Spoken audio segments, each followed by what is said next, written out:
Magandang umaga po sa inyong lahat. Magandang umaga po. My dear friends, we are on the 16th Sunday in Ordinary Time. The gospel that we heard, I read the shorter form, is known as the parable of the wheats and the weeds. One of the hardest things in life is this. We want God to fix things quickly. We want Him to remove the bad, reward the good, clean up the mess, and to do it now. But in today's gospel, Jesus tells us that God does not always work quickly. He works wisely. He works patiently. In the parable, a man sows good seed in his field, but at night, while everyone is asleep, an enemy comes and sows weeds among the wheat. When the servants notice it, they are disturbed. They ask the master, "Do you want us to go and pull them up?" And the master says, "No, let them grow together until harvest." You know, that answer of the master is surprising because if we are honest, we understand the servants. We also want to pull up the weeds immediately. We want God to remove evil now. We want bad people exposed now. We want injustice corrected now. We want difficult people out of our lives now. But Jesus tells us that God sees more deeply than we do. And so, reflecting on today's parable, there are three lessons that we could draw out from it in our journey of life as we humbly accept the reality of evil all around us. The first lesson, do not be surprised, do not be scandalized that there are weeds in the field. The servant asked, "Master, did you not sow good seed? Where have the weeds come from?" And that is still our question today. Lord, if you are good, why is there evil? Why is there betrayal, corruption, division, hypocrisy, violence, and pain? And Jesus gives a very clear answer. An enemy has done this. In other words, the Lord is telling us, do not be naive. Evil is real. Sin is real. Temptation is real. The devil is real. Just because God is good does not mean the world will be easy. And I think many people lose peace because they expect a weed-free life. They expect a family without conflict, a community without problems, a church without sinners, a society without injustice. And when they see the weeds, they become discouraged, angry, or even doubtful of God. But the presence of the weeds does not mean God has abandoned the field. The field still belongs to Him, and God has the last say at the end of time. Kaya nga ang paanyaya sa atin ng Ebanghelyo, do not focus on the weeds, and stop noticing the wheat. Do not only talk about what is wrong, who is wrong, what is broken, and what is failing.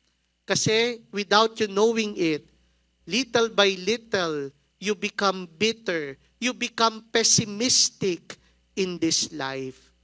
Jesus is telling us today, yes, the weeds are there, but do not forget, the wheat is growing as well. Now, the second important lesson, do not judge too quickly. The servants want to act fast. Shall we pull them up? Bunutin na ho ba namin agad-agad? But the master says no, because in pulling up the weeds, they might uproot the wheat as well. At mahalaga yung lesson na yan kasi tayo bilang mga tao, ang bilis natin humusga. We are too quick to label people. We decide too fast. This person is good. This person is bad. This one is hopeless. This one is worthy. This one belongs. This one does not. Ganon tayo kabilis manghusga. Ganon tayo kabilis sumuko sa isang tao. But God sees what we do not see. We see a person's behavior. God sees the whole story. We see the sin. God sees the wound. We see the failure. God sees the possibility of conversion. At alam nyo, dapat katulad din tayo ng Diyos. Because imagine, if God will be like us, who is impatient and easily judging, then a long time ago, we are already gone in this world.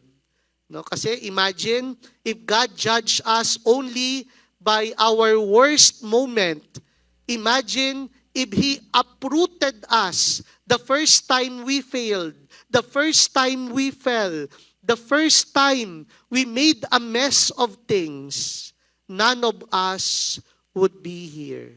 Kaya salamat na lang ang Diyos natin mapagpasyensya. Hindi siya agad-agad humuhusga o sumusuko sa atin. And hopefully, as God is patient with us, let us remember, He is not finished with us. So do not give up on yourself when God has not given up on you. Now, the last lesson of today's parable, make sure you are growing as wheat.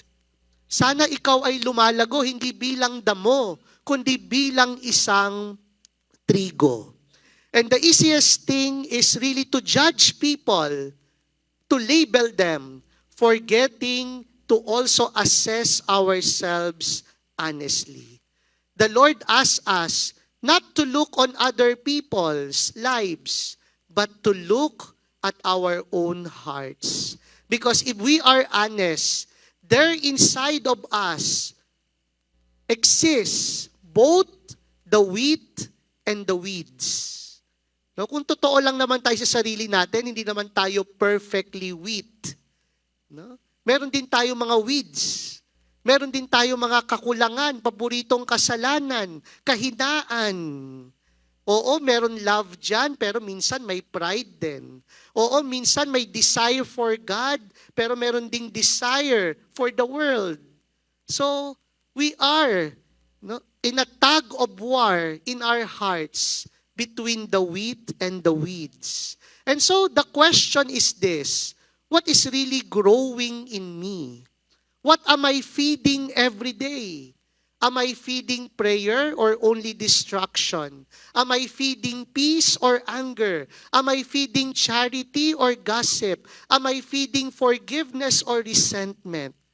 Because remember, the wheat does not grow by accident. It needs care. Kaya sana, alagaan natin yung mga trigo sa puso natin.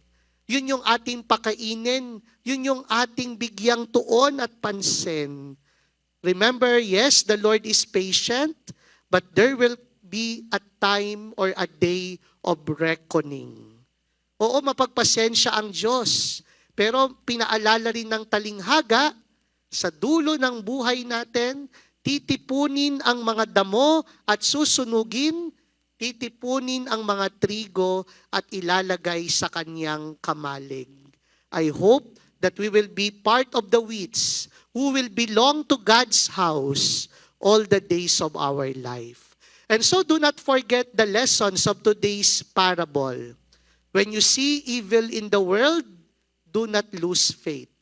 So wag ka maiskandalo kung may mga weeds, kung may kasamaan. That does not mean God does not care. The field still belongs to God. Second, when you see weakness in others, do not rush to condemn. Huwag ka agad-agad manghusga. Huwag mo agad sukuan ng ibang tao. because God has been patient to us. So may we do the same with others. Let us give them opportunity to change. Pwede pa naman magbago ang damo para maging trigo. And lastly, when you see struggle in yourself, do not give up.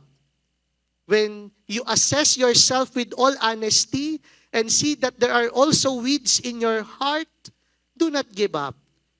Just choose to be a wheat. Just struggle to become better.